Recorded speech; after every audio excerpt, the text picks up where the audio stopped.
2024. gada 7. septembrī Salaspilī norisinājās 7. bērndārza atklāšana, kur vienopus tikās pašvaldības un bērndārza vadība, pedagogi, ģimenes un izglītības un zinātnes ministre Anda Čakša.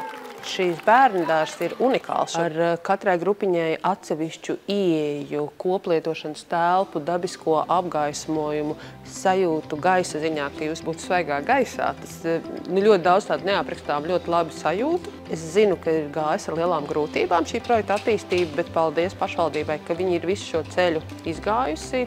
Ļoti novērtēju to, ka viņi ir strādājuši pie tā, lai tas tiešām būtu ekoloģisks, bērniem draudzīgs bērndārs, ņemot vērā dažādus apsvērumus. Mēs nolēmām būvēt šo pirmskolas izglītības iestādi tādēļ, ka mums bija rindā gaidīja uz bērndārzu ap 300 bērniem.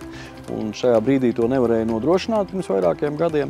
Un otra lieta, mēs jau projektēšanas stadijā plānojām šīs telpas tā, lai viņas būtu iespējams pielāgot arī nepieciešamības gadījumā sākumskolas vajadzībām. Kopējās izmaksas šobrīd aplēstās ir un apkopojot ir 8,2 miljoni. Un, protams, ka MET konkursa rezultātā mēs izvēlējāmies tam brīdim ļoti jau inovatīvu risinājumu, tātad absolūti ekoloģiski nulles enerģijas ēku ar koka konstrukciju risinājumiem un koka apdari. Jāsaka tā, arī projektēšanas gaitā un vēlāk arī būvniecības gaitā mēs saskārāmies gan ar būvniecības un valsts ugunsdzēsības dienesta prasībām attiecībā uz ēkas drošumu jautājumiem.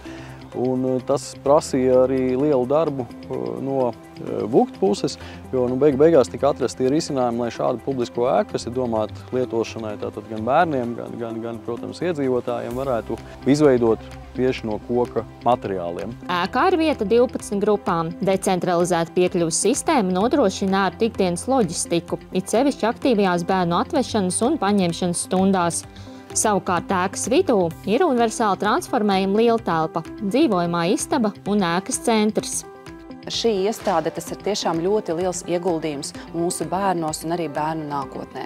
Mēs būsim ekodraudzīgs bērndārs, kur pedagogs arī atvērsies un arī varēs izpausties. To mēs jau arī redzējām, kādas mums ir grupiņas. Izzināsim šo ekoloģisko vidi un arī mācīsim un turpināsim tālāk šo ieviest arī bērndārzā. Tas prieks ir par to, ka šī ēka ir tiešām absolūti inovatīva. Šādas ēkas Latvijā vēl nav. Un mēs, protams, priecājamies, ka tā ir absolūti videi draudzīga ēka, kur jebkurš var par to pārliecināties, kā saka, ienākot arī šajā ēkā un pats pārbaudot. Mēs ļoti gaidījām bērndāru saviem bērniņiem. Pirmais tāds, kad tu iegāji iekšā, tiešām liekas, viss ir gaišs, plašs, tāds domās ļoti daudz par bērniem. Un jā, tas mājīgums iekšā un varam just to skandināvu, mazliet stilu, diezgan daudz iekšā. Un, protams, tā visa ēka, kas tev simbolizē tiešām kaut ļoti veselīgu, priekš bērniem vidi un visu to pārējo. Visi vecāki ļoti smaidīgi un apmierināti saka, jā, skaistākā ēka kā Salaspilī. Un noteikti bērni, man liekas, priecāsies katru rītu nākot ar smaidu uz šo vietu. Un laukumiņš ir tiešām neesmu tādu līdz šim redzējis. Bija tā interesanti, visi te, man liekas, padomās tiešām. Jaunā bērndārza ēku raksturo arī izcila energoefektivitāte ar pasīvās ēkas standartām atbilstošu telpu komfortu. Nesošās koku konstrukcijas un koka apdare, ēkas CO2 pēda ir ievērojami zemāka, atbilstoši nākotnes Eiropas klimata mērķiem. Visās telpās un to apdarē ir izmantot nekaitīgi materiāli ar zemiem, gaistošo organisko savienojumu izdalījumiem un bez toksiskām sastāvdaļām.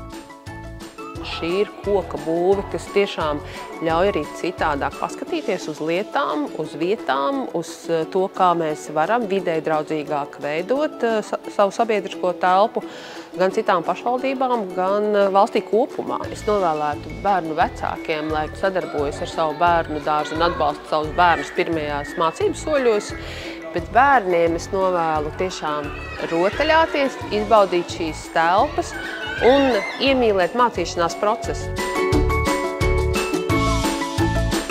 gribētu novēlēt darbiniekiem, kas šeit arī strādā un arī strādās, ja, lai ar gaišumu, ar to iekšējo savu es nāktu uz darbu ar prieku. 7. bērndārzs savu darbu sāk 9. septembrī, atverot pirmās 4 grupas bērniem vecumā no 1,5 līdz 4 gadiem.